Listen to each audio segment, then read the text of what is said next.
Berita utama kembali hadir untuk Anda, Saudara, dan kami sudah menyiapkan sejumlah berita pilihan untuk Anda. Kita ke informasi yang pertama, warga usir truk sampah.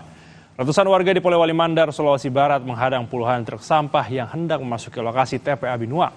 Warga bahkan menutup paksa akses jalan dengan menggunakan batu dan kayu.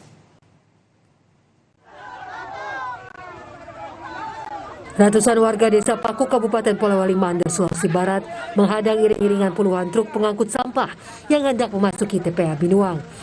Meski truk dikawal puluhan polisi, warga tak segan mengusir rombongan truk agar tak masuk ke area TPA Binuang.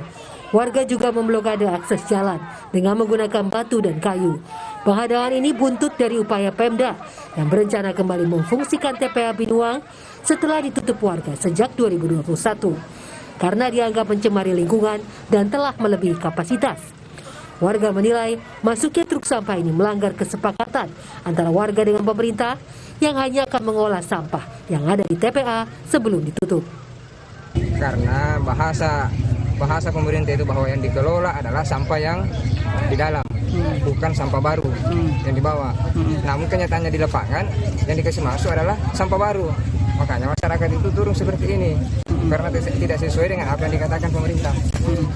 Kami tidak bisa apa-apa, itu adalah TPA yang tercatat dan harus tetap maksimalkan di dalam pengelolaan. Jadi bukan lagi pembuangan, tetapi pengelolaan. Makanya kita uji coba ini kalau berhasil. Di setiap kecamatan, bahkan seperti di Banyumas, setiap desa itu dibangun PDU sehingga persoalan sampah itu tidak ada lagi.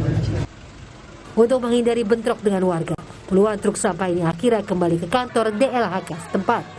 Edwin Arwan Pitu, Kompas TV, Polewali Mandar, Sulawesi Barat.